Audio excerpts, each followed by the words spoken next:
Dear guests, dear friends, dear colleagues, I am Malgola, the Executive Director of the Open Estonia Foundation. I am very, very glad to open another event in the series of our Voices of Russia discussions we have been running since 2010. Over the past years, hybrid has been the word to characterize a number of phenomena. May it be hybrid war, hybrid threats, hybrid identities, and so on. Our discussion will be also a bit hybrid today, combining the voices of Russia and voices of Ukraine. So today we are happy to welcome Anna Arutjunyan, with whom we met here already a year ago, when discussing and interpreting the latest public opinion polls in Russia with sociologist Alexei Levinson. In December 2017, Anna joined the International Crisis Group as a senior analyst. Her focus now has shifted into analyzing Russia's relationship with Ukraine and its intentions in the eastern part of Ukraine. Our second guest, Ilya Ponomaryov, has also a special relationship with Ukraine. He was the only member of the Russian State Duma to vote against Russia's annexation of Crimea during 2014, Russian invasion of Ukraine. Instead of Moscow, he can now call Kiev his hometown. The discussion will be moderated by journalist, author, music critic Artemy Troitsky, whom we are proud to call Estonian resident already for the past 4 years. Before we continue to the discussion, let me pay a very special compliment to Lennart Meri Conference, our good and well-appreciated partner in organizing this event. What makes this conference absolutely special is its unique atmosphere, which opens up and inspires people, sparking new ideas and making contacts among people. I hope this discussion today, our discussion, will be an excellent kickoff for the conference that officially starts in a few hours. And last but not least, our heartwarm thanks go to the main organizer of this conference, Riina Kaljurand from the ICDS. We wish you, Riina, very happy birthday on this very, very special day. And now I would like to thank you cordially for coming to our event today here in the European House, and give a floor to Anna, Ilya, and Artemy. Thank you. Enjoy. So, Raida Malhellam, first of all, would like to say aitäh to all Eesti kallis sõbrad for great weather that we have here for already a whole month. I mean, my suntan is, it's not from the Canary Islands, it's from Kalamaja. and that's fantastic. And I wish the weather stays the same for as long as possible. Now, well, we are happy to have two very distinctive Russian voices here, Anna and Ilya. And both are experts in the Ukrainian matters. Anna, because she is focusing on Russian-Ukrainian relations in her studies at the Crisis Group. Ilya, because he is now a resident of the city of Kiev. And of course, he knows the situation from the inside. Before we start to talk about war and peace, and serious fundamental issues, I would like to start off with a huge scandal that's happening in the past couple of days and which has really put into great amusement the whole world mass media. First of all, the mass media, because of course a person from mass media is heavily involved in this accident, but that may also have some repercussions on Russian-Ukrainian and Ukrainian-Russian relations. And of course, I'm talking about the infamous case of the mysteriously killed and then miraculously resurrected Arkady Babchenko. So far, this story was developing like a pendulum. Of course, in the beginning, there were the reports, the governmental reports from the Ukrainian police that Arkady Babchenko, Russian journalist, has been killed on the threshold of his home.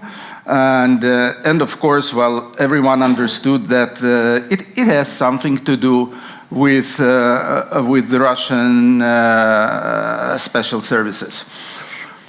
Then the next day, it was announced that no, he is alive and well, and he participated in the press conference, and all this was a covered special operation brilliantly held by the Ukrainian SBU, which is, well, like the Ukrainian equivalent of KGB or FSB, well, their security service. But well, better. And actually, could be, but I'm not sure that the people are very different. Because they all have been raised in the old Soviet Union. So anyway, and then of course everyone was absolutely happy, and the pendulum went, from sorrow to happiness. Then the journalistic community started to have some doubts. Is it ethical? Is it really okay to use dirty tricks even for a good purpose? We are blaming fake news, but this was fake news, and the whole world has been duped by that. So the pendulum again went from a pure joy to condemning of this whole operation. Now the latest news is that they've caught the guy who supposedly organized the contract killing, Mr. Boris German. And Boris German started to give evidence and named some mysterious Russian people, Mr. Pivovarnik and some others, who have ordered and transferred money to commit this crime. So the pendulum again started to move towards that it's good.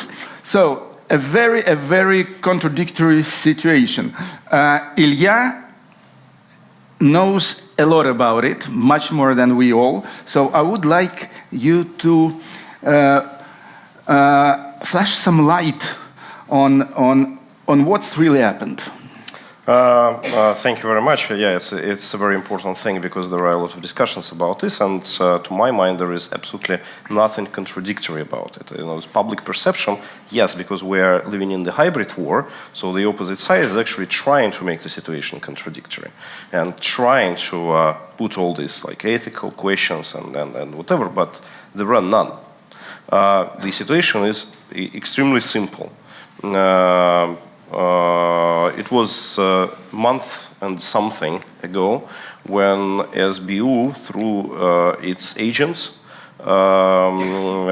received a tip that somebody is approaching former members of volunteer squadrons that was fighting in the eastern Ukraine on Ukrainian side, offering them money to commit assassinations of several of Russian opposition figures, by the way, not only in Ukraine, but some of them are living outside Ukraine, but, the guys from that community. And as you understand, the community is different. There are a lot of different people there, and some of those guys are very poor. Some of those guys actually came to fight for their country, but from a criminal environment. There are not so many of them, but there were such people. And so they were talking about this. And when SBU received the list of names, and they say that there are as many as 30 names on the list, by the way, myself included, and there was a name of Arkady Babchenko on that list.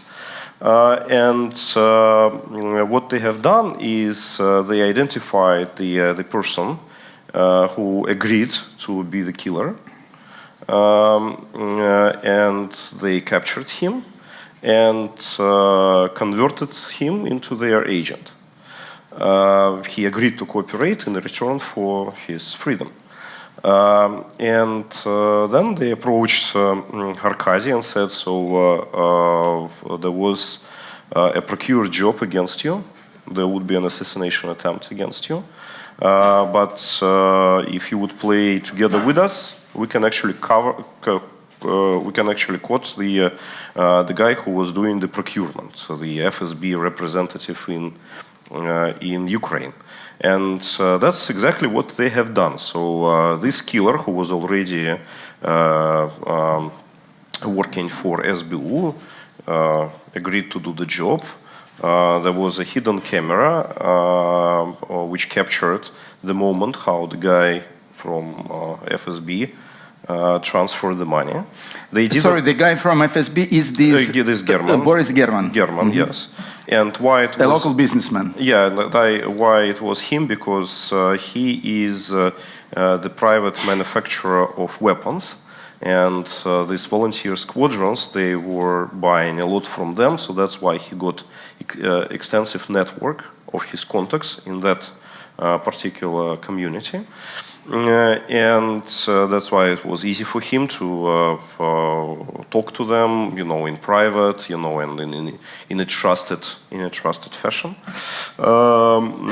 So SBU wanted to monitor the situation from the beginning to the very end, because they wanted to disclose all the contacts of the guy, intercept all his communications, so to have 100% evidence that the order was coming from Moscow, and identify the sources of this order, and later to present it to international allies of Ukraine, which was very important, because right now we heard about the Skripal's case and other assassination attempts in other countries. So to disclose how it usually happens was very important. So to do that, they pretended that the killer actually implemented the job.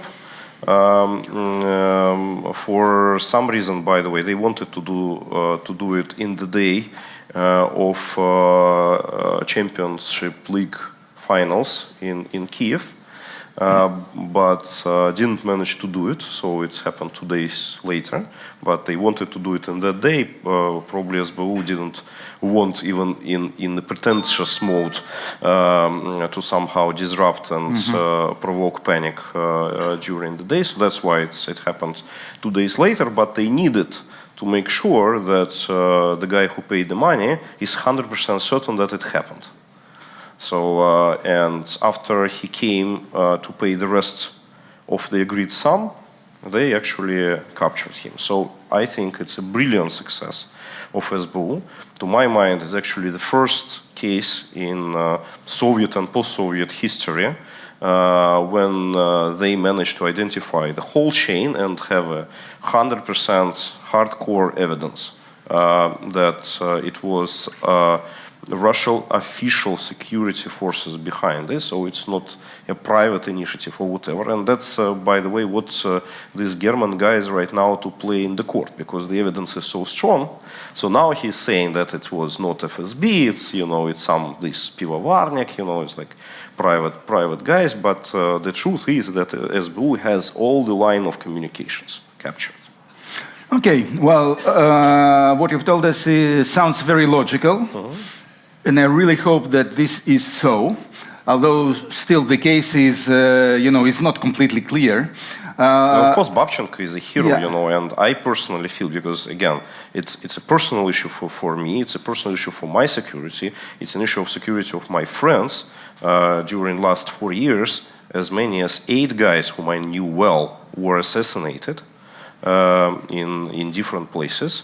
And so to my mind, Arkady, whom I was not agreeing with during last 2 years, almost with everything that he wrote on Russia, he still was my good personal friend, but what he wrote I thought was not right. But nevertheless, right now he is a true hero. And he did excellent job. Okay. One little additional questions. What do you think about the statement of Boris German, who's claiming now, it's news from today, that he is also an SBU agent? So it looks like this whole story is... No, look, it's a defense... It's lying simply. It's a defense strategy, yes. So the guy is a FSB agent, and an important one. He was, again, a private manufacturer of weapons in Ukraine, so he was part of national security layout. He was an implanted agent, and he was unfortunately not the alone one. There are many of people like that in Ukraine. It's very heavily infiltrated, and SBU is very heavily infiltrated. That's why they had to play this operation in a very covert mode, because they sometimes cannot trust their own people inside SBU. And now I have a question for Anna. So, Mr. German, the alleged mastermind behind the assassination, has said that he's got money from Vladimir Putin's private foundation aimed at organizing terror acts in the Ukraine. And he also named a certain Mr. Vyacheslav Pivovarnik, a little-known person, but who apparently used to live in the Ukraine, is shareholder in several Ukrainian companies, right now is supposedly living in St. Petersburg, but he's not an FSB general, or he's not really a governmental person. Well, we don't know his rank, right? Yes, well, we simply still don't know who they are and whether this is true or not, and so on. So what do you think? Is there really FSB or GRU or whoever behind this plot to kill Russian oppositioners in the Ukraine and other countries, or this is like it sometimes happens now in Russia, or this is the художественная самодеятельность, the self-activity of various nationalistic, semi-fascist groups like, the Cossacks, the Union of Russian Officers, and so on, because we now have a plenty of quite a scary organizations like that who may or may not obey to the FSB and other governmental structures. Mm-hmm. Well, I mean, simply put, the answer to the question of whether I think the FSB or the GRU is behind this is, I don't know. I don't think any of us really do. We don't have the data, and this is actually a pattern in the last couple of years where we just don't have that knowledge. We don't have the evidence. We don't have any evidence we have is questioned 1 billion times by Russia, by Ukraine, by anybody. We're in this, we're in the age of disinformation. We're in the age of fake news. We do not have the facts. I don't know. In the sense of, based on what I've seen in Ukraine, what Russia is doing in Ukraine, does it rely heavily on enthusiasts? Absolutely. In fact, it has relied very heavily on enthusiastic volunteers in the beginning of the operation, later on. Does that mean that it does not have officials operating in Ukraine? No, it does have officials. But a lot of the time, the Kremlin has shown a heavy reliance on volunteers and people who do this out of their own initiative, hoping perhaps that the Kremlin will reward them for it. So in terms of Babchenko, I feel it's just too soon to say. I don't really want to say either or what this was. I think Ilya knows a lot more, clearly more than any of us do on this, and I'm looking forward to hearing more information as the situation develops. So for this specific case, I just don't know. What it says generally about the pattern of journalists being killed, or thank God in this case not killed, but attempts to kill them, is that what has clearly happened is over the years, over the decade, the Kremlin has fostered a climate where this kind of stuff is acceptable simply by either not being willing to or not being able to bring to justice the murders of former assassinations. This sends a very powerful signal to the same enthusiasts that it relies upon, that this kind of stuff is not only going to go unpunished, but it's probably going to be rewarded. And in the past, I used to make I felt that there was an important distinction between whether the Kremlin ordered something, and I felt it was important to not overplay that we can't really say, for instance, with Nemtsov or with Politkovskaya, it's not that Putin said, do this, no. This happens for a number of complicated reasons. Right now,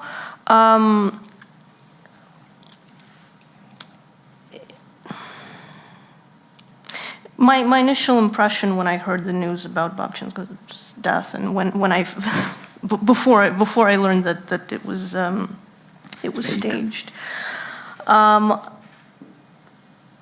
emotional reaction is it does not matter anymore. It's not. In many ways. The fact that the Kremlin cannot prevent these things from happening is just as bad as if it was as if it had done this on its own. Okay, Anna. But again, yeah, we'll probably get back to this. From the staged murder of Arkady Babchenko, let's go to mass killings in Donbass. So, for me personally, I tell you absolutely honestly, I still do not understand why is this war happening. I don't know why Russia invaded Donbass, because I see no clear profits from this war to Russian Federation. I personally thought that they're simply stupid. They're stupid and blood hungry, and that they're just maniacs, basically. Because rationally speaking, who would need a war with neighbor state? Probably it could be okay if they taken Kiev and made Ukraine a satellite state, a marionette of Russia, and so on. But what they've done, it's like sitting between two chairs. They haven't been logical enough to finish this victorious war, but instead they are now wallowing, in some swamp of blood and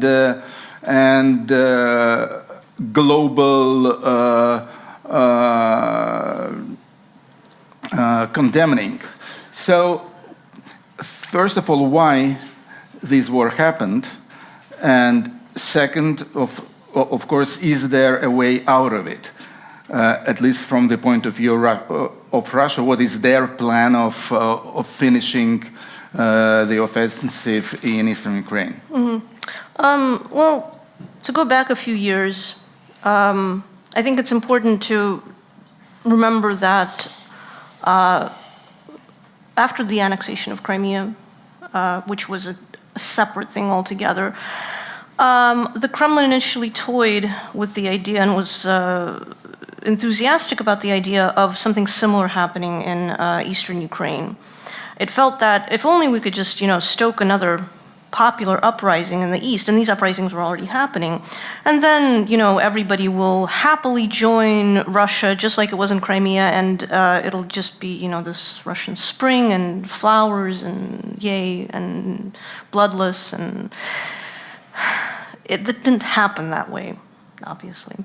And when it didn't happen that way, when the Kremlin realized that it had possibly miscalculated on the kind of popular support for for Novorossiya that it could expect in eastern regions of Ukraine, it gradually abandoned the project of annexation. And yet we still have this ongoing conflict, because what it started by relying on, as I mentioned earlier, enthusiasts, not just enthusiasts that had its own forces there as well, but to a great degree enthusiasts, was that it just assumed that things will magically happen, that it can build a strategy around. That did not occur, and yet it already had a stake in the conflict. It had given hope to thousands of fighters. It had given hope to separatists who to this day feel that they've been betrayed by the Kremlin. And it had to somehow, save face and maintain its presence in these territories. Now, if we're talking about what it seeks to do, what its intentions are, we don't really know for sure. And I think this is the key problem. Russia has been very adept at denying, distorting, obscuring its objectives and its strategy, and it's very hard to discern when it does something outside of its own borders, what it is it's actually trying to achieve. This makes it difficult to adequately respond to Russian actions. We run the risk of both underestimating its aggression and overestimating its aggression, and both of these things are not good if we're trying to resolve a conflict. What I've been able to, some of the strands of Russia's intents in the Ukraine that I've been able to discern based on just a lot of research and interviews is, I would name three possibilities. And this is kind of a spectrum that Russia is looking at. One is maintaining the status quo, and that's probably what we're going to see for the next indefinite amount of time. Maintaining the status quo in many ways suits Russia because you've got both sides committed to the Minsk Accords, to implementing the Minsk Accords without actually implementing them. This allows Russia to maintain a presence. This allows Russia to ensure that Ukraine does not fully enter the Western community. And it just gives it time. The second is the reintegration of Donbass into Ukraine on terms that are favorable to Russia. Now, as strange as this may seem, this is actually on the table. This is something that Russia is, that the Kremlin is willing to consider at this point because, notwithstanding the first scenario, it is a costly and unpleasant situation. The sanctions are harming Russian economy. The isolation that this is causing is also not good. So, Russia is, would consider, it would be in favor of a reintegration as long as this is on Russia's terms. And that would mean special status, autonomy, federalization. Excuse me, is this scenario which is supposed to be displayed in the Minsk agreements? Yes. So Russia is in favor of that as long as this is on its own terms. And in other words, as long as this is something that Russia can claim as a win. So it's not going to be quite like what's spelled out in Minsk. It's going to be something that Russia can take home and say, look, we won. The third scenario is in the event of escalation, Russia would recognize these territories as independent. That's one possibility that they're considering. I heard this from people with a sense of reluctance. Now, I'm not sure if that reluctance was genuine, and I'm sure that there are people who are more enthusiastic about this scenario. But again, given this spectrum, we also should add that the Kremlin is not a monolith, and we've got various factions competing for whichever outcome they feel in their heart of hearts would suit them best.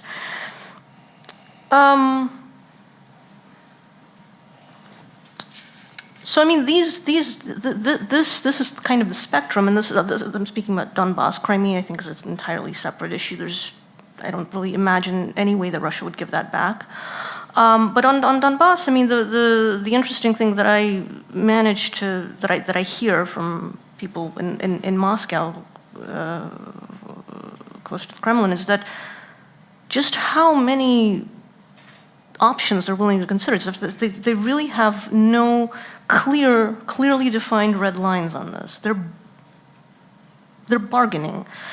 The problem is that they're bargaining in a way that doesn't give their the other side any clear ideas of what it is they're willing to do or not do. So it's as though they're kind of sitting there waiting for the other side to act and see if they can react in a way that will be beneficial to itself. Okay, so by what you said, I understand that the only reason why the war in eastern Ukraine still goes on is because they're looking for ways to please Mr. Putin's ego. Yes. To make him feel that he has won, and that's it. And there is nothing else. There's no arguments, no military arguments, no economic arguments, no nothing. Just a stupid thing like make Putin happy. That it's not the only thing. It is that, but there are other considerations at play. I mean, there are other factions that feel that the Kremlin made a mistake by not taking a firmer stance and by not starting with a more robust military response. There is the issue of the separatists. There are the issue of those in Moscow who support the separatists. There is the question of a lot among them who feel that Putin has betrayed them, who feel that he promised something that he did not deliver, and then he essentially allowed this mess to happen. These are not, I don't think these are trivial considerations. So it's not that everybody is just, running around Putin trying to figure out what it is he wants, although that is a big part of it. But there is also that at play. If I may add here, yes, please. Firstly, I totally agree with the last thing that was said, that we shouldn't underestimate the public opinion in Russia, which was inspired by Kremlin, but nevertheless, right now it's a separately living public opinion, which in return pushes Kremlin in a certain direction, and it's a majority of population which actually is sympathetic towards Donbass, and abandoning this and just withdrawing would be considered a defeat. And as much as Crimea has driven Putin's popular support up, that fact would drive it down, and seriously drive it down, and the guy cannot afford it. And that's the I have first thing. doubts about it. If they start a campaign on TV saying that we don't need Donbass because people die there, because we spent your pensions in Donbass and so on, so Putin, the peace lover, he wants to get out of there. Don't underestimate Russian Give me people. half a year of this kind of propaganda, and people will go out in the streets and say, down with Novorossiya, get out of Donbass, we want peace, Artemy, we want our pensions. you're right that after half a year or a year of propaganda, you can recover the public opinion about Donbass, but you cannot recover the popular support for Putin because it would be already lower than it was before. And people would forget about come on, so it's I know that Kremlin thinks that way for sure. And, popular support has fallen in the past. Second thing, which is no lesser important, is the issue of Ukraine in general, because they want to control Ukraine. At the end of the day, Putin thinks that he needs a retaliation on the West. Of course, he is not thinking in the terms of Żydo-Banderovцы who is controlling the country, but he still thinks that it's a pro-Western regime which came against his will. Ukraine is important economically, Ukraine is important geopolitically, Ukraine is important even religiously, because we shouldn't forget that half of members of Russian Orthodox Church live in Ukraine, half, despite that the country is three times smaller in terms of size of the population, but in terms of believers of Russian Orthodox Church is exactly half and half. And that's also an important aspect of pressure on Putin, who identifies himself as a great Caesar and a leader of the whole civilization, and the church is a part of it. So that's also a very important consideration, and I would not even mention all the other things about NATO and whatever. So I wanted also to comment on how the whole thing started. I think that it started very much unplanned from within Kremlin, I mean, unplanned. There was an internal competition between Vladislav Surkov, who was in charge of annexation of Crimea and was like coming back to Kremlin, and people who didn't want him to come back and to regain his influence, namely Sergei Ivanov and Sergei Glaziev and others. And the whole thing of Novorossiya was a counter strategy. It was a competing strategy within Kremlin, and it didn't work because there was no genuine desire from the top to make it work. They hoped that they would inspire, people to rebel, and that the people on those territories would do everything by themselves. And of course, the popular support on those territories were not sufficient. And I saw numbers that were in Kremlin at the very beginning, when level of popular support for joining Russia in Crimea was 50% plus. In Lugansk, it was 29%, if I am not mistaken. In Donetsk, it was 26%, and in all other regions of Ukraine, it was less than 12%.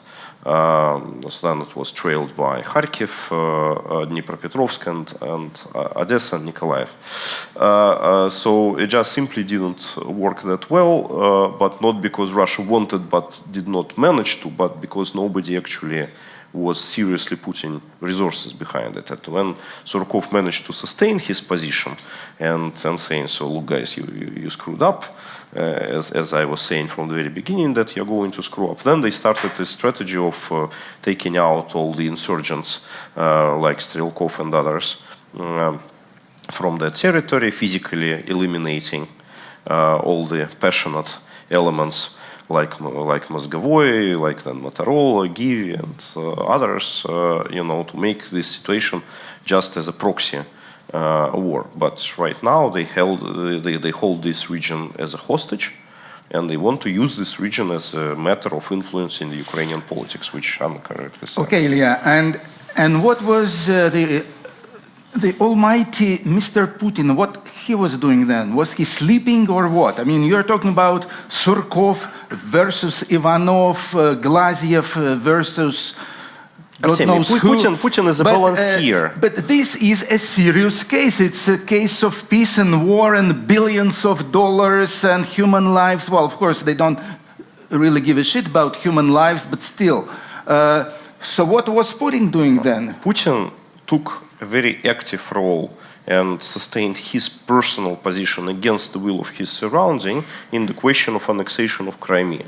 That was his personal thing. It was a matter of his personal political survival. It was a matter of his personal political retaliation on Maidan revolution. So for him it was extremely important, and he sustained his position when everybody was against. Later, he returned to his usual position. His usual position is not a position of a dictator. His usual position is a position of a spider who sits in the middle of a web, and which balances the different clans of influence which he surrounded himself with. And that's exactly what he has done in Donbass case. So it was Surkov and Shoigu from one side. They got a little bit too powerful because of the successful annexation of Crimea, bloodless, easy, popularly supported. So when other people were coming to him and say, look, we are going to do the same in eastern Ukraine, so go ahead, because it would create a balance within this surrounding. Yeah. Got it. Okay, now let's go to the Ukrainian side. And I would like to ask you about some news that I've also read very recently. If you want, so Moskali would talk about Ukraine, okay? Yeah. As usual. Yes, you will give your expertise on some of the Ukraine's intentions. So I've read in Независимая газета, and then I've also went on a link to an article in the Facebook of well-known Kremlin politologist Sergei Makarov. And these guys are trying to convince us that between today is June 1st, right? That between June 3rd and June 5th, Ukrainian armed force, VSU, Вооруженные силы Украины, will invade eastern Ukraine with all its might and will solve the Donbass problem with military force. Why this is so? Because, as Mr. Markov explains, the football championship is approaching. So if Russia takes military power against Ukraine, there will be a full-scale bloody war, and say goodbye to World Cup. Of course, it will be called off. No one will come to Russia to see football games while there's, missiles flying. And then, of course, Ukraine, wins because Russia loses its biggest asset of the moment, the football World Cup.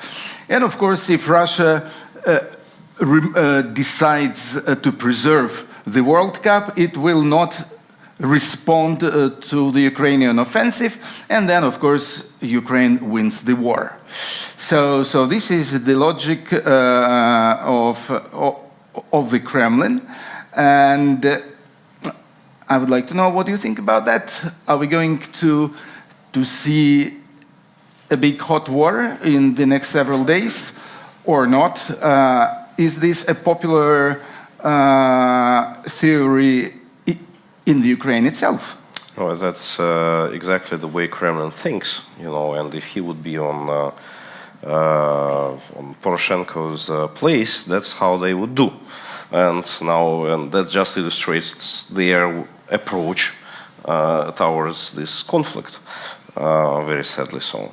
But you're absolutely right. This is the way, significant part of Russian security establishment is thinking.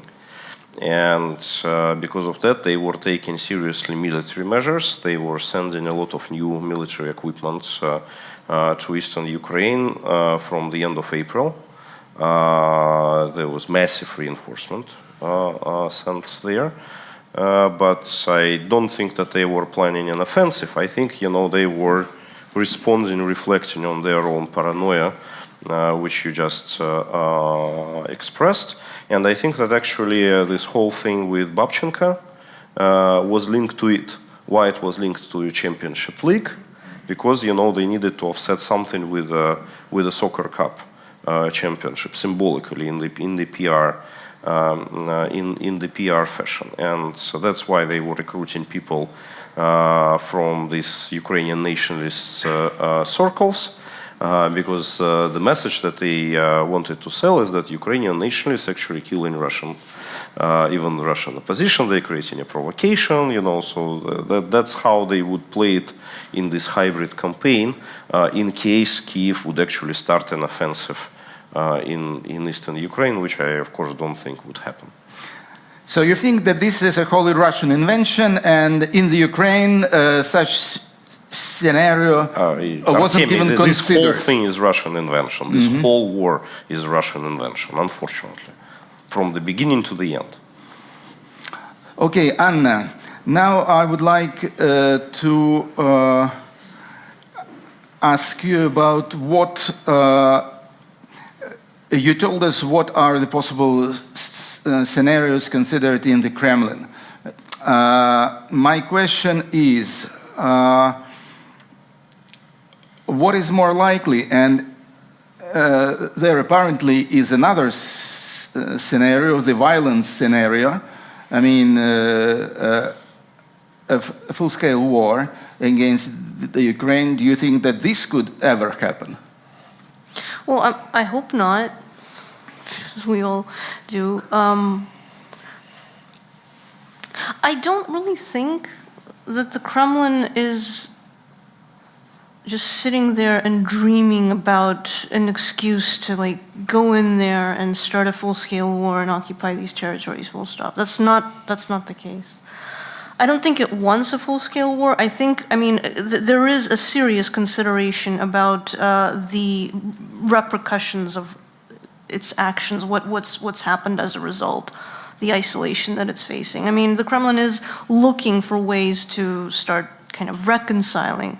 It just needs to do that on its own terms. It needs to be able to present a win. It's not going to come in there. It doesn't want to go in there with tanks rolling because, I mean, if it does, it could win, but it's just at what cost? That is going to be a major war. It does not want that. Yeah, is right. Putin is not. Putin reverts back to this. He tends to be instinctively more cautious. The Crimea decision was kind of almost an exception to the rule, an exception to his character. He tends to be far more risk averse and far more indecisive.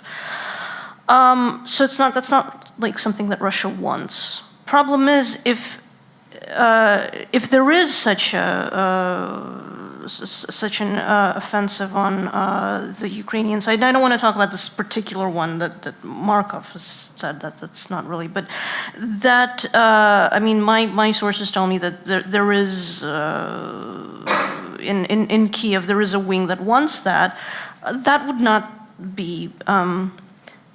That would not be very nice, I think, for all of us who are concerned, because the Kremlin will find itself in a position where it's forced to react, and it's forced to do something that it doesn't really want to do, and that is really often the worst way you want to deal with a potentially aggressive state, is corner it into doing something aggressive that it does not want to do. So the first issues, I feel that's unlikely.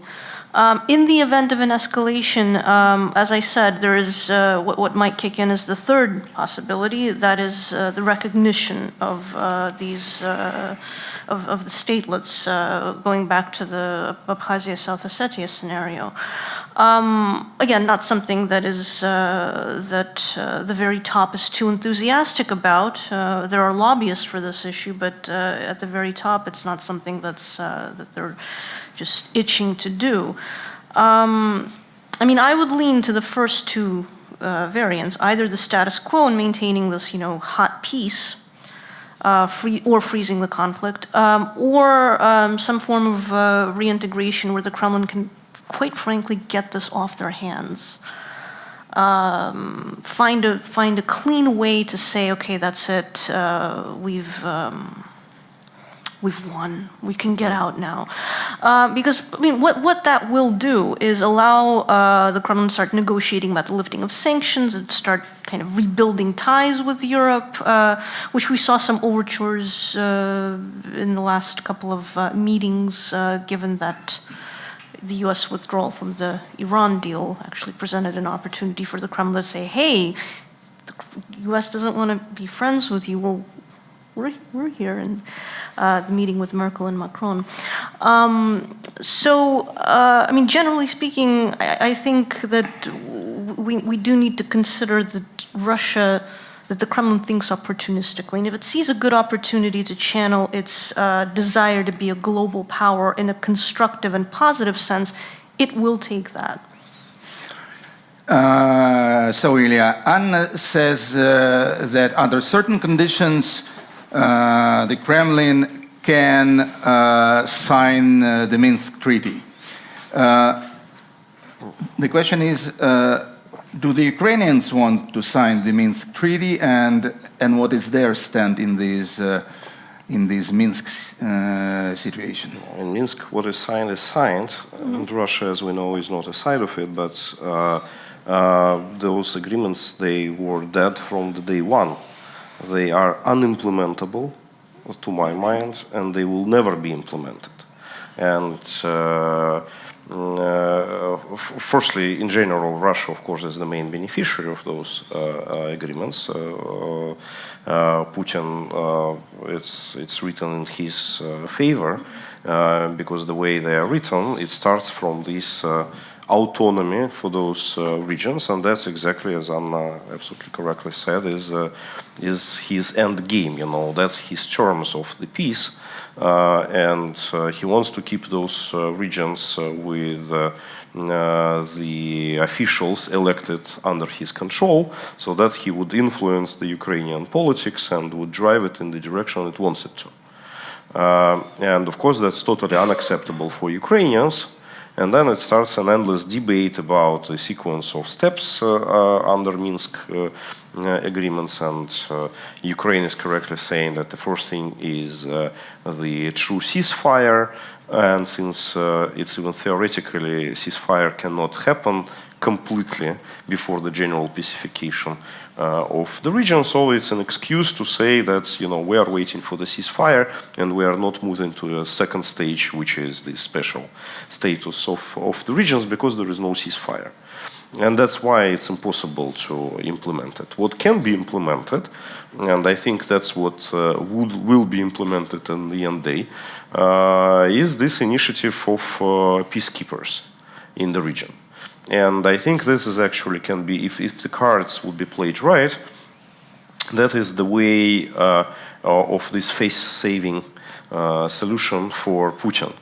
Because he already publicly said that that's our initiative. In the reality, it's the initiative of Mr. Poroshenko, but who cares? He says, our initiative, we introduced this resolution to UN Security Council.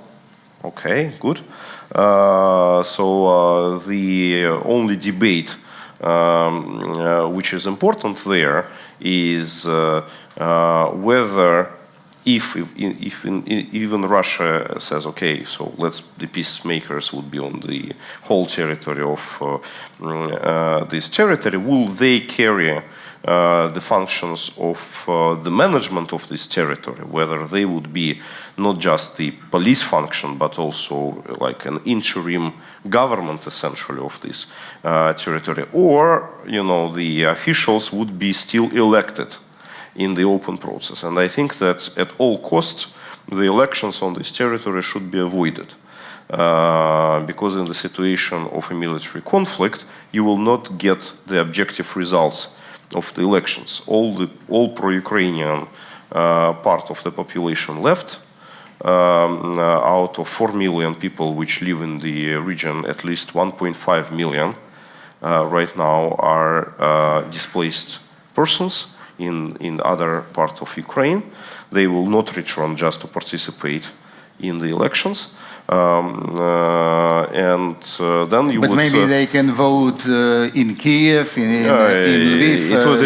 You would never agree because you will never be able to control the results of the elections properly. I think it's a technical question. It's not a technical. It would be a principal question because the whole thing about elections is about legalization of the current authorities on those territories. So in the free and open elections, there would be one result. In the elections that they want to carry, it would be the same. Zakharchenko elected as a Ukrainian governor of Donbass. And why are you so sure about that? I don't think that Zakharchenko is hugely popular in Donbass because life there is miserable. Everyone knows that Zakharchenko and his allies are bandits. Arseniy, you live too long in Estonia. You forgot how elections are happening in our part of the world. Really? No. If there will be a fair electoral campaign under the supervision and management of the, say, UN forces and so on, and the people from Ukraine could come to Donbass and promote their parties, their programs, and so on. I don't know why wouldn't they stand strong against Zakharchenko and other bandits? Look, Artemy, you know, I remember a debate with, I don't know whether it was Bolton at that time. So it was a US special rep in the Middle East. When United States lobbied and successfully pushed through for elections in the Palestine autonomy. It was like 2004, 2005. And we had a round table on this. And I stood and said, so if you would run free elections there, you would receive Hamas government. Said, no, it would be free elections, we are controlling the situation, it would be moderates who would be elected, led by Fatah and Abbas and whatever. I said, I can make a bet here for a bottle of good whiskey that you will get Hamas and it would result in a civil war in the region and possibly with the dismembering of Palestine autonomy. And that's exactly what happened. Well, it's a good example, but still, I don't think that the situation is similar because in Palestine, most of the voters are young people, are aggressive young people. In Donbass, most of the voters are old women, pensioners. Who are voting as they have been told from the top. Who are tired of war, who are tired of what's going on, and who definitely want a normal, quiet life, which would not be possible with the kind of people like Zakharchenko. I think that psychologically, the masses are tuned into different ways. They voted for this war in the first place in 2014, and I was the observer on that referendum. But then they didn't know what will really happen. Well, still, I think that elections is not a completely lost cause. Let's not experiment. It's enough. These people really need peace, and it will not make any difference if you run the elections. After 5 years, when you restore the region, the jobs would be restored, the industry would start working, the taxes will start flowing. It would be peace, and then you run free elections, and then whoever wins, wins. But if you do it in the situation of military conflict, unfinished military conflict, you would never get fair results of the elections. Okay, so you think that the cornerstone of the situation is the elections? Yes. I personally thought, not being an expert at all, that the main thing there is who controls the border, the Russian-Ukrainian border. And can you tell me under the agreements that they may come to, like if we forget about the elections, then what is the consensus, if it exists, regarding the control of the border? No, of course, if we are talking about peacekeepers on the whole of the region, it automatically means the control of the border. And it really doesn't matter whether the control of the border is being carried by Ukrainian border guards or these peacekeepers. At the end of the day, the result is the same. The issue is that it has to be controlled by somebody, but not Russia. You know, and that's exactly what is being discussed. But I totally agree with what Anya has said, that Putin wants to give up this territory. He doesn't want to carry on with this stuff. So, but they want to sustain their position in Ukraine in general. And I think what is actually would be happening during the coming year is there would be no changes in eastern Ukraine. You know, if Surkov would be replaced, especially with Babic, it would be disaster. Of course, that would mean disruption of whatever talks are between Volker and Surkov that they carried right now. But they would focus on the elections in Ukraine, and they would try to disrupt the elections in Ukraine. They would try to disrupt election campaigns of all like genuinely pro-Ukrainian candidates, so that it would be a candidate that is okay with them as a president, and then the political forces also, there are no like genuinely pro-Russian forces, but acceptable for Russia political forces in Verkhovная Rada, because presidential elections are in March next year, and parliamentary elections are in October next year. So I don't believe that until the October they would actually do any kind of radical changes in the East. I see. Anna, would you like to add something to what Ilya has just said?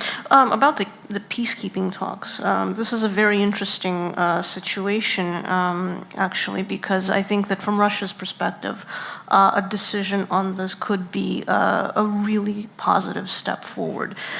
Interestingly, the Volker-Surkov talks have kind of stalled because of I guess a difference in perspective, and I don't even mean this in the diplomatic sense. I actually mean that both sides are seeing just the situation from a different prism. Russia is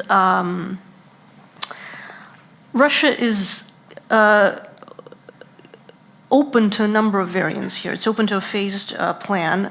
It is even a possibility that it would allow peacekeepers to control the border.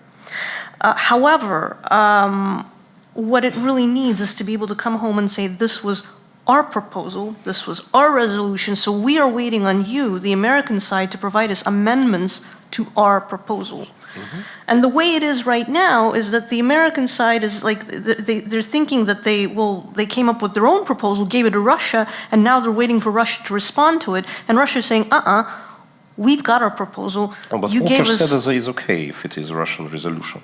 But they want. They even pushed Ukrainians to withdraw their own resolution from UN, so that it would be a Russian resolution. Yeah, but the Russians they want amendments. They want it formulated in a way that's our original. So whatever it is that you want, you bring it to us as specific little edits to our text. So that I see this in a. Strange as it may seem, I'm usually a pessimist. I see this in an optimistic light. This is an opportunity, as long as you said, Babic doesn't come along. I don't know if it's somebody else. But if Surkov is replaced by somebody else, it could also mean that actually the talks would move forward, just as long as it's not some kind of really incendiary, patriotic, like red lines, no discussion type of thing. So if that were to happen, that could actually be a first step in something. We don't know what, but towards the next step in the Minsk process. Thank you. We have 25 minutes left until the end of the session, and I think it's exactly the time when we can answer your questions. Yes, please. You both argued that the project Novorossiya is abandoned that Russia is seeking the way out of it. Well, are you absolutely sure that it's finished and off and over? Or it just put on hold and it can be renewed in any possible moment, today, tomorrow, whenever? Look, the whole idea of Novorossiya was created in the editorial board of Gazeta Zavtra in the beginning of 90s, which was also as much anti-government as anti-government could be. They were part of the events of 1993. You know, this whole team of people, you know, Dugin, Glaziev, Strelkov, Borodai, I know them for ages. They were part of the Communist Party establishment, this Gazeta Zavtra, you know, these type of things. And they were always anti-Kremlin. Kremlin, just for a short period of time when they needed them, you know, took this concept and said, okay, so that's a kind of interesting story, even if it was not, by the way, officially supported at the level of Vladimir Putin. You know, it was not said, it was never said so, but it was in the media, you know, because they wanted something, you know, they wanted. But Putin in general is as ideophobic a person can be. He's a truly conservative guy, you know, wants to be pragmatic and whatever. That's why they use this as a certain temporary, you know, ideological construct to justify the actions. But since it didn't work, okay, so it would be other. I just want to add to that. I mean, there is no such long-term plan. The thing that I think we need to remember, in light of everything that happened with Ukraine, is that the Kremlin is not intrinsically bent on world domination. That's not what's happening. That's not what was happening. That's not what it wants. It wants to be a global power. It wants to be a держава, but that is not the same thing as world domination. It does not mean it wants to take back and restore the Soviet Union. It is an opportunistic government that acts based on stuff that happens, and if it sees that it would be beneficial to it in the short term, it acts. That's not the same thing as harboring long-term plans to take back these territories. Are there factions within Russia that favor this kind of scenarios? Yes. Will they come to power? We don't know. We hope they won't. But that's not the current Kremlin administration, and I don't expect to see that in the near future. Yes, please.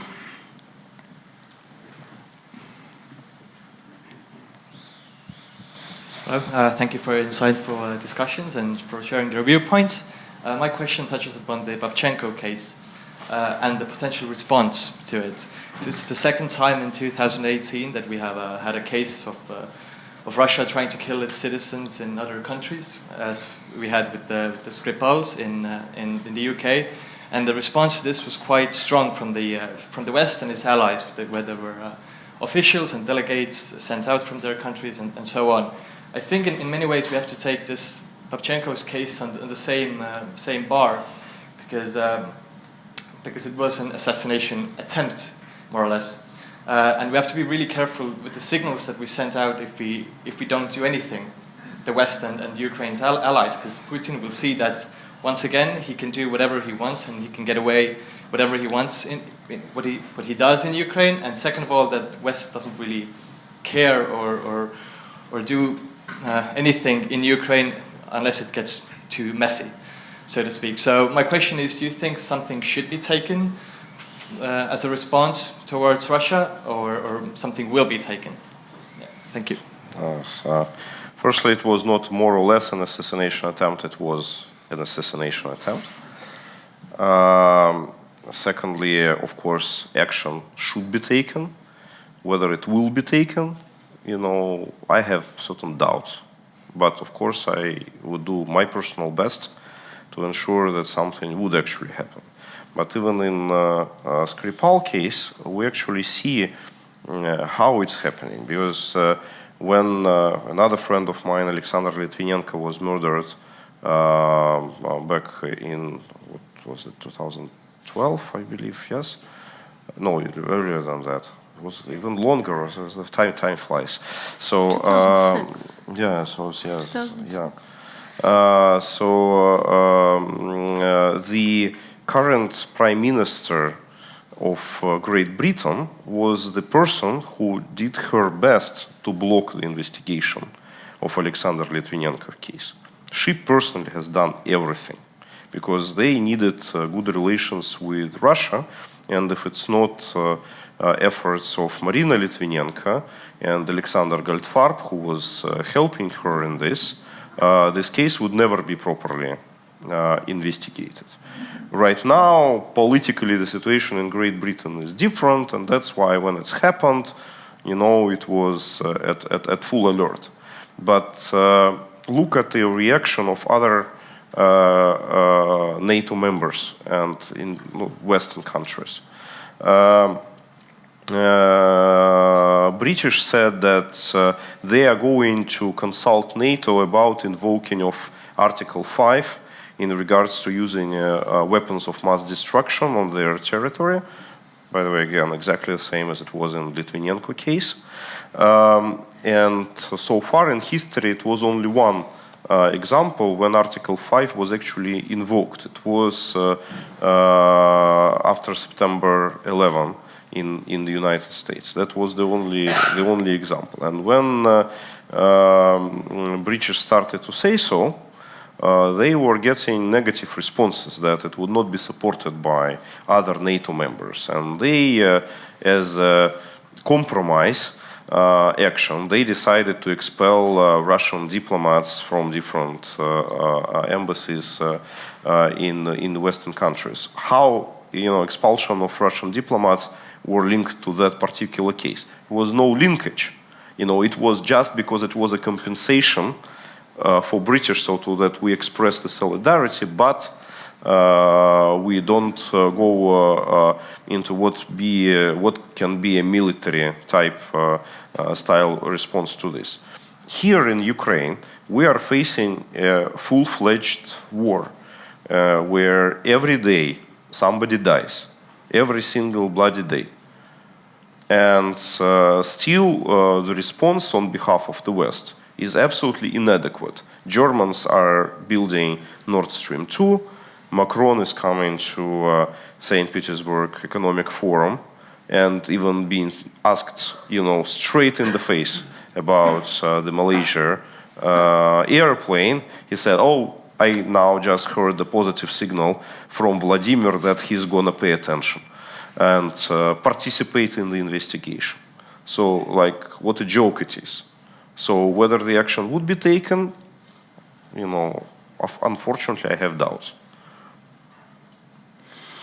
May I add a couple of words? I think that the strength of the reaction largely depends on whether really strong and convincing evidence of the FSB involvement in it will be displayed or not. If the whole world will be sure that yes, there is a plan to kill 30 people in the Kremlin, by the Kremlin in different countries, then I think it sounds really scary, and I think that some kind of measures can be taken. And as far as I know, in the Ukraine,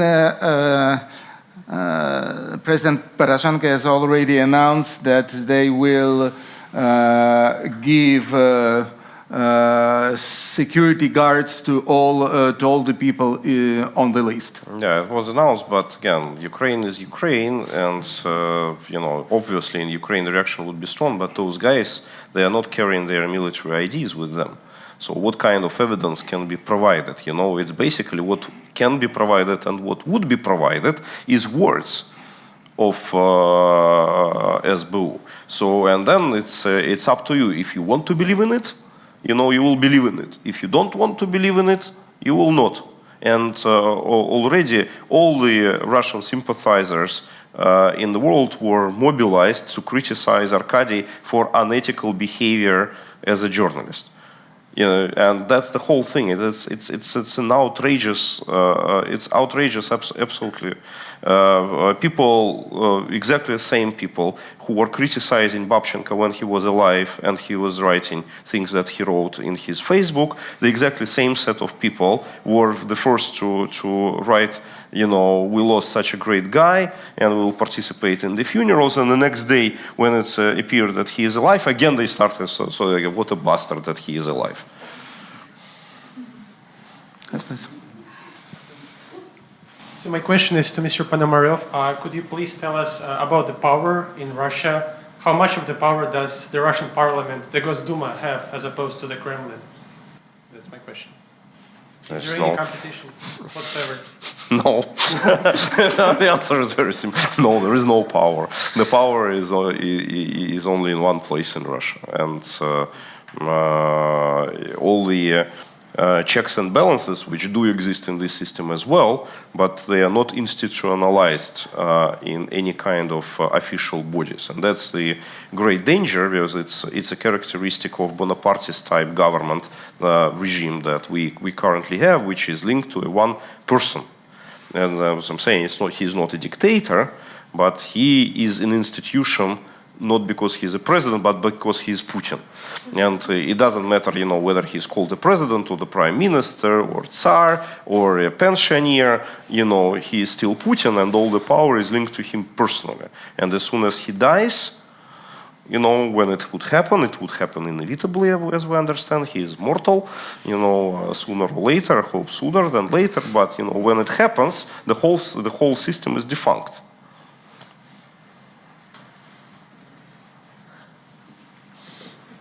Blue shirt. Thank you. My name is Yu Li. I'm a political scientist. I have a question to the panelists about the concept of saving the face. This is what I very often find in a Western press and research papers, that the West should offer the Kremlin to save the face. How do you think Kremlin perceives this concept? Is it valuable for them as well as the same value as for the West, or is it? We should really punch them in the guts, not in the face. That's I think it is very important for the Kremlin because a lot of its activity abroad currently is actually about optics. It's actually about making it look like Russia is a world player who is meddling in everybody's affairs and everybody's afraid of it, whereas it's actually not. Doesn't necessarily have the capability to or the will to do more. In that sense, this is again both a risk and an opportunity. Should the West be offering ways that Russia can save face? Well, that depends on what the West wants to do.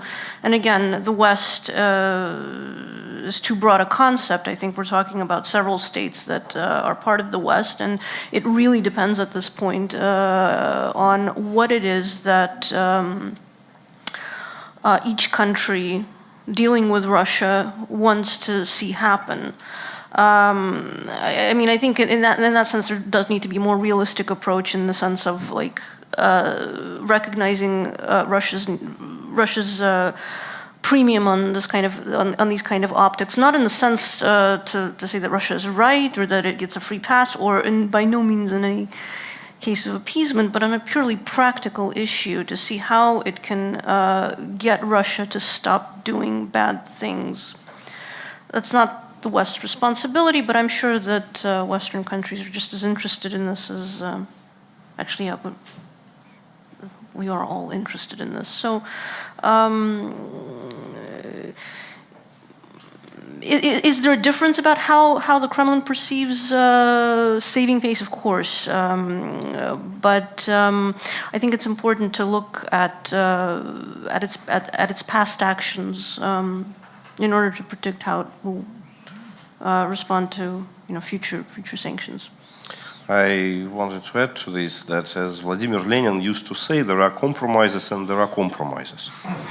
And usually people who are supporting this idea of saving face, Putin verstehers, they basically say, oh, we should be just pragmatic, it's all about trade, money, and, We just forget about what is happening in terms of values and the human rights and the aggression and whatever. We should just act rationally. But still, there has to be principles. And one thing is saving face by allowing Kremlin to introduce their own resolution in the United Nations on the peacekeepers, if in this resolution it would be written what is agreed together and what is actually needed. And the other save of face is constructing of Nord Stream 2. This is like two different things. Or forgetting about the annexation of Crimea and what is happening there with Crimean Tatars, or closing your eyes on the situation in eastern Ukraine. So it has to be principles at the end of the day, and it's our, again, joint mission to ensure that these principles are upheld. More questions? Yes, please.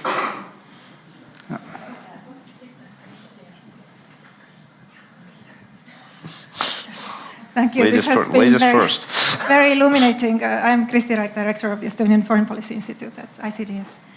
I think what has not been mentioned is that Russia is maintaining readiness and capability for quick military escalation. I mean, it has its forces in the proximity of the Donbass, and it also controls the military forces in Donbass.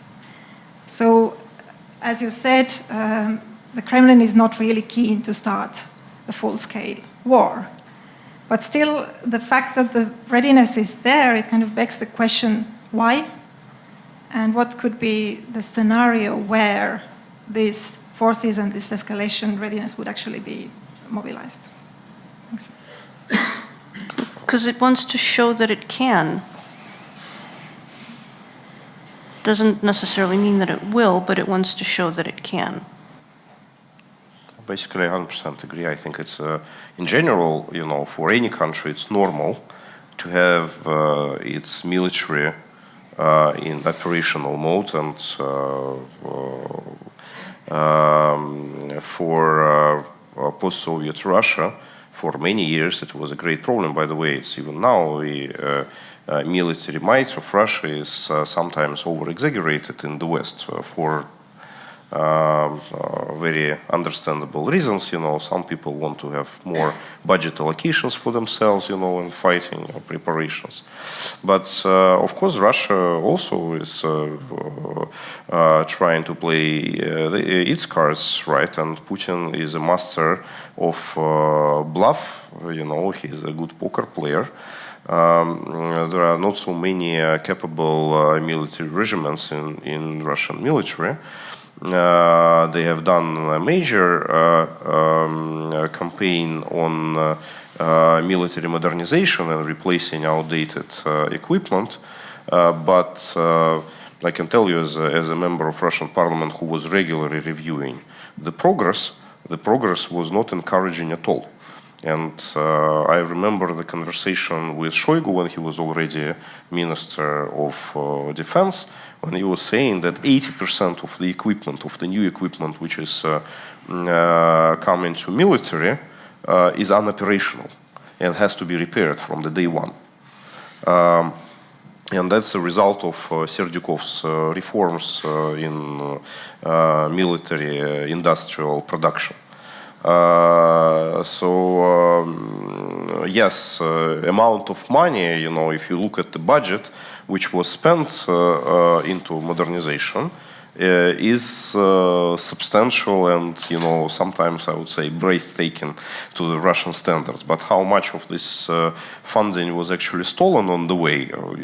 Probably 90%. So it was extremely inefficient. And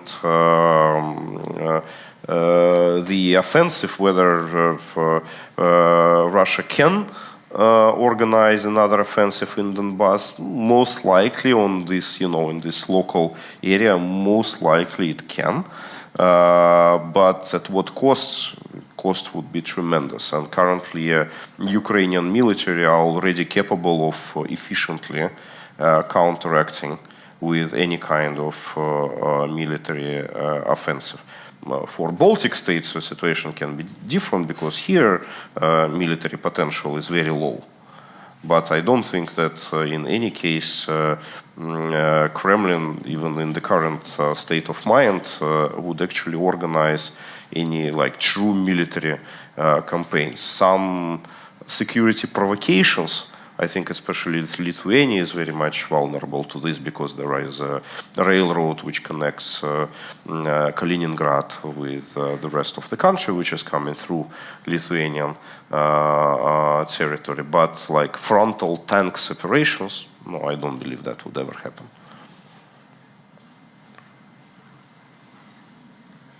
More questions, please? Yes. Mikhail Matveev, one remark and one question. Remark is that the war in Ukraine, I'm quite sure, was a quite necessary thing that was designed by Putin to demonstrate, first of all, to Russians that any attempt to overthrow the dictatorship will lead to bloody war. It was clearly, and to demonstrate to other countries in Russian sphere of influence that attempts to join EU or leave simply this sphere of influence will be punished. But in this situation, the position of EU looks very strange because after, for example, after the start of this war, the export of natural gas from Russia increased twice in Germany. It was not even frozen on the same level, but it was increased. And the question is, where is the red line, and does it exist, which Putin is not allowed to cross? I totally agree with everything that you said. Exports grew not twice, but they grew very significantly. It's actually, for last year, it was more than it was in the Soviet Union. It was all the time record high result of exports of Russian natural gas to Europe.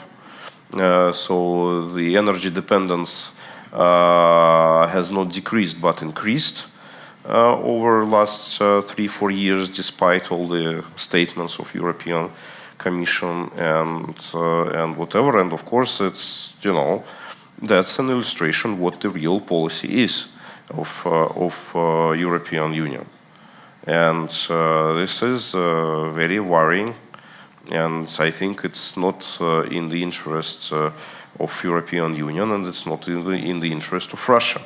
And it actually sends a very strong message to Russian elites that, yes, we are not serious.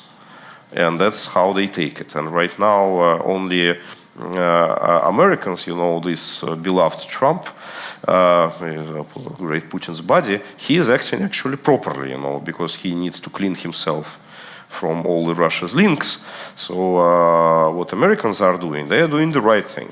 And the recent sanctions on Deripaska and Vekselberg probably was the best thing that actually happened since 2014 in terms of demonstration of the resolve. And that sent very strong message to many people back home, and after that, even in Great Britain, it was started before Skripal's case. Actually, for the first time during the last 2 decades, Russians are selling more of real estate than buying real estate in London. The last question, please. Yes, thank you, Mr. Chairman. My last question is related to how to make a peace between Russia and Ukraine, because it seems to me that together, only together, two of them, they cannot. There is a face saving for both sides. Third party is needed. And my question is, which third party do you prefer to solve this conflict, to make a peace? Or is France? Sarkozy played a very important role in making these Minsk agreements. Now you said that he's weak, he don't want to do that. Is this Merkel or is this Trump, or what is your suggestions? Who can make this peace? Who can help to make this peace? So I wish it was that easy. I mean, there's several variants that need to be looked at. There's no prescription here. I think that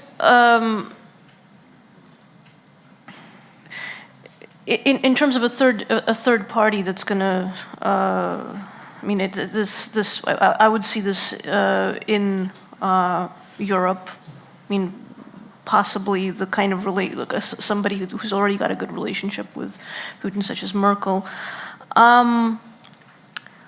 The kind of things that could lead to a peace, aside from the mechanisms that we already have, which is the Minsk Accords, which is not really happening, as we've all said. It's not enough.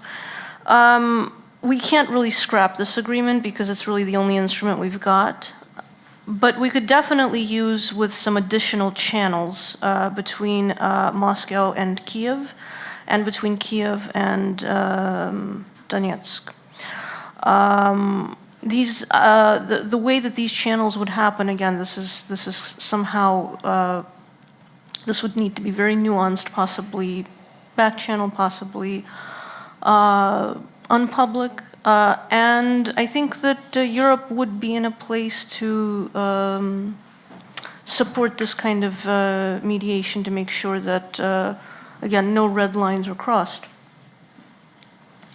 Well, firstly, I don't believe that any of Western European states can be the mediator,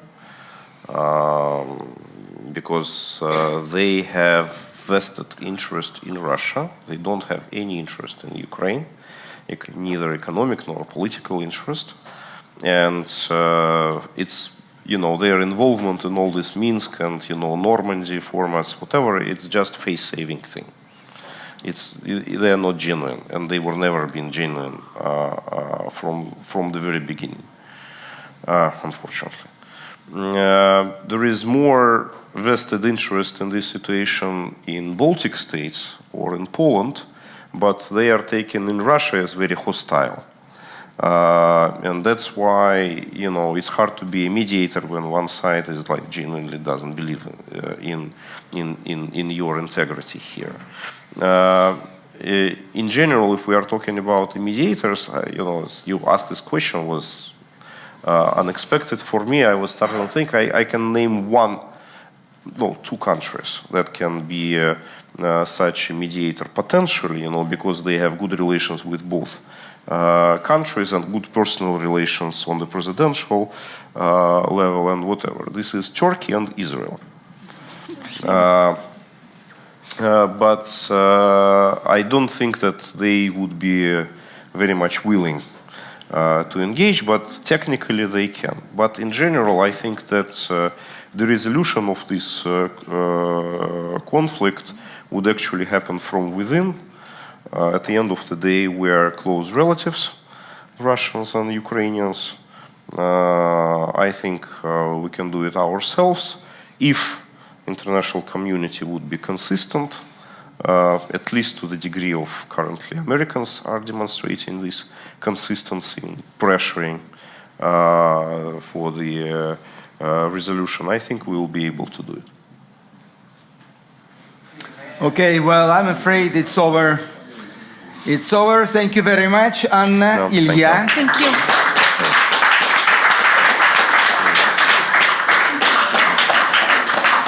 My dear audience. Thank you. Thank you very much. Thank you. Would you like to have a word? Thank you again for coming, for speaking at our Thank you. event. Thank you, Artemi, for moderating. I would like to call you to another event tomorrow, 3 o'clock. They are globally going on Oleg Sentsov support campaigns. And we will arrange tomorrow at 3 o'clock in Kino Sopros a free screening of about Oleg Sentsov. Film is documentary is called Process. So please come and join and so express your support to Oleg Sentsov. It's a great Thank you. movie. I saw it. It's a great movie. It is.